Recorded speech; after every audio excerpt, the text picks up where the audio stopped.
time to go eat a burger. The good sauce from Jack in the Box hits. It is so bomb.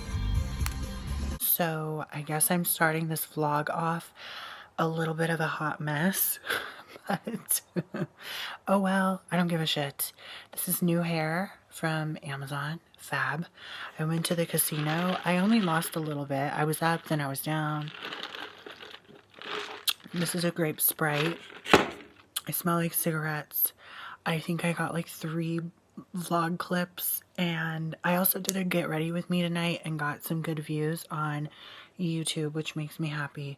So I'm also seated at my little bistro table.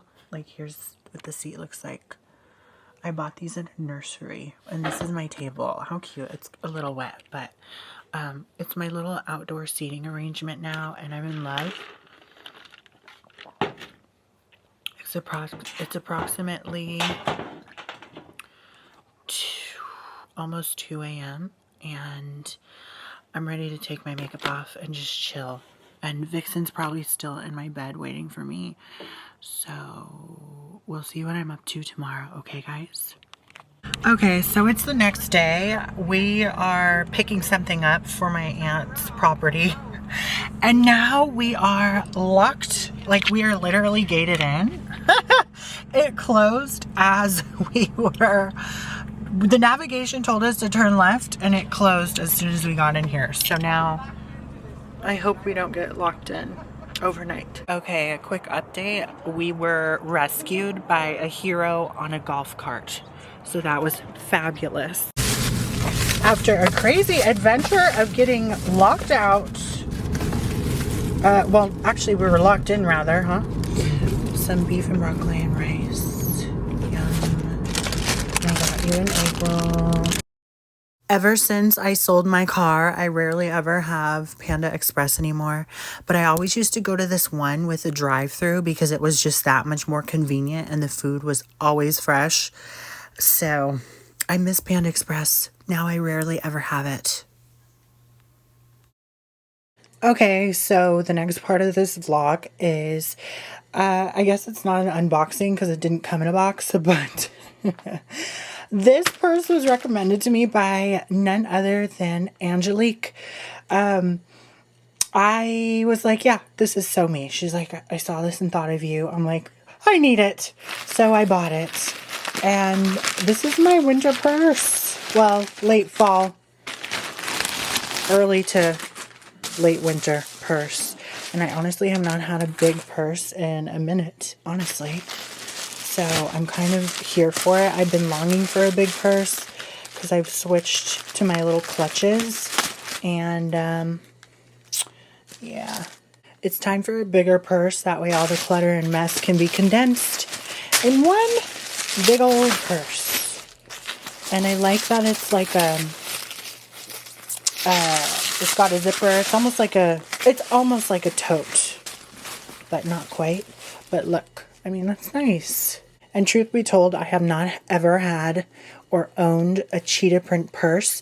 I've owned cheetah print luggage, like a little duffel bag, but not an actual purse. So this is wonderful, and I'm in love. And I'm just going to stash everything in here now. This is called the Rock and Roll Purse. Let me show you the inside.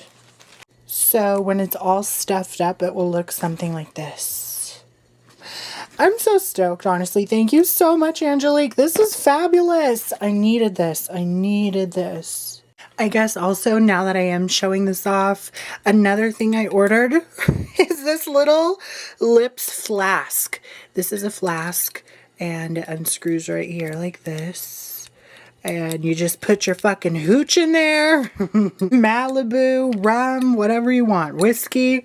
And it's a flask. Like, are you kidding? And it goes so perfect with this. Like, seriously?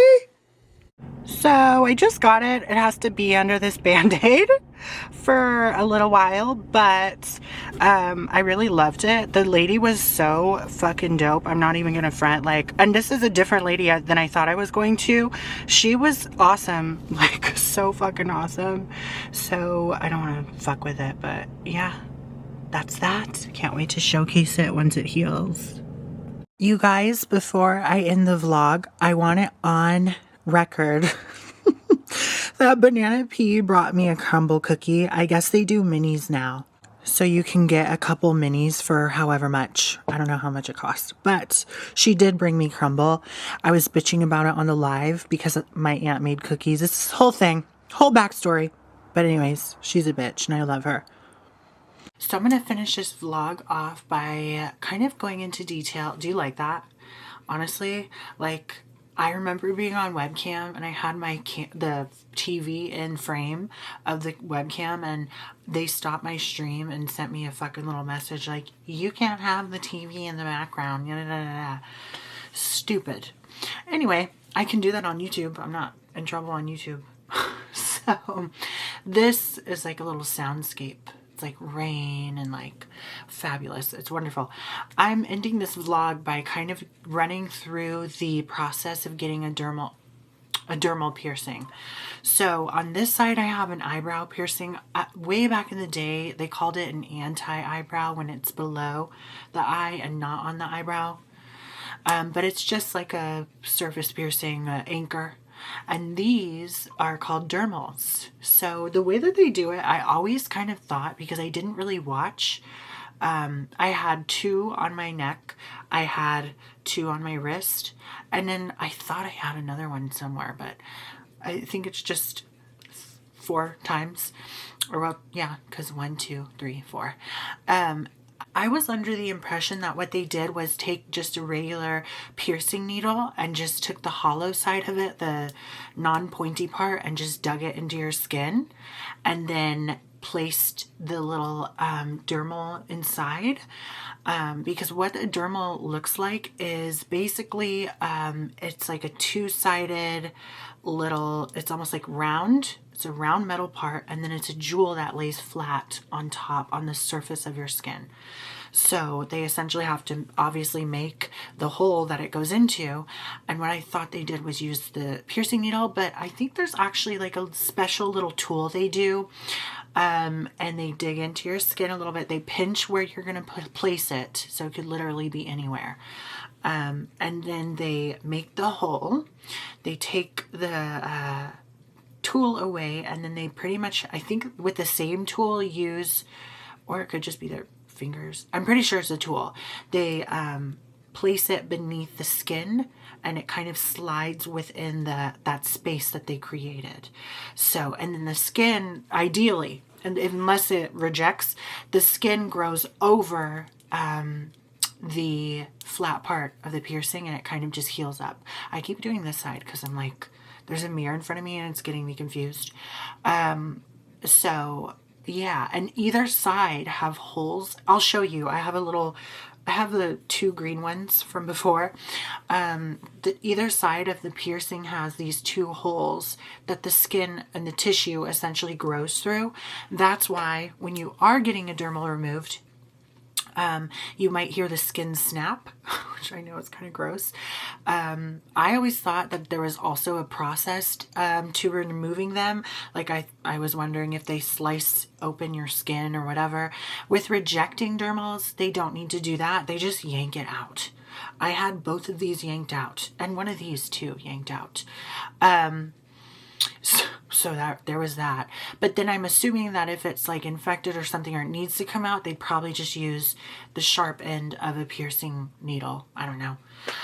So, and it, honestly, pain-wise, I don't know. I sit still for tattoos. I'm just like a rock. I'm very stoic.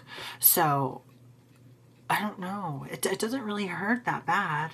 It's like that. It's like super, it's just quick. You just get it over with. Whereas this one, the after effects were kind of annoying because I got like a black eye. Like it started swelling and it was bruised up all right here. I think I have a picture of that too somewhere. So I got this piercing for my 19th birthday, and this was like the day after where the bruising was just starting. I can't find any pictures without like makeup covering it, but it went all the way up to underneath my eye. I have to go digging. But this, I was surprised. I only have a tiny little bit of bruising, and it's not nearly as dark as the bruise that happened with this. This, I look like I got punched in the face. So there's that. These, when I had my wrist, I didn't bruise at all. I think what makes me really, really bruise on the face is like, because even lip injections, I didn't bruise too bad. And the cheek filler too. But I think what makes the bruising is when they pinch you really hard. Because if you notice, I don't know if you've ever tried to pop a pimple by pinching it.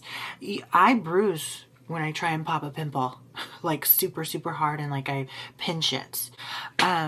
So I think that's where the bruising comes in, truth be told. Because even my neck dermal, and I still have a scar tissue there, I think. Oh no, it's actually kind of pretty much gone away. There was no bruising. I will say this, that if you were to get a dermal re-pierced, that scar tissue is going to hurt. That's when it really hurts.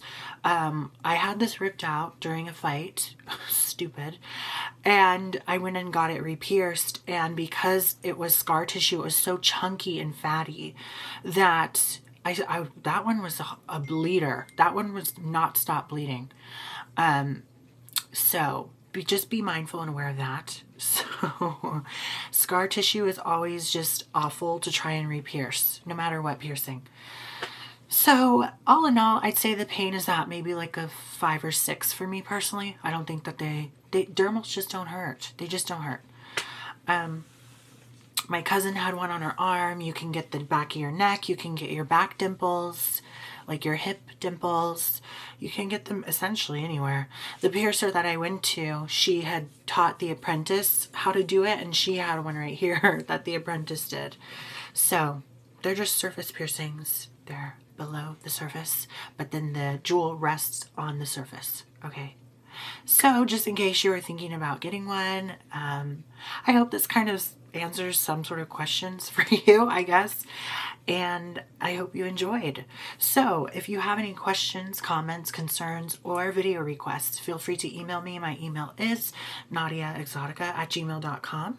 Follow all my links at nadiaexotica.com. And also don't forget to read my blog, which is nadiascuriotrove.com. And you can also support the channel by making your way over to patreon.com/nadiaexotica, where there's so much more creativity and craziness that awaits you. Okay, so until the next video, you will be hearing from me very soon.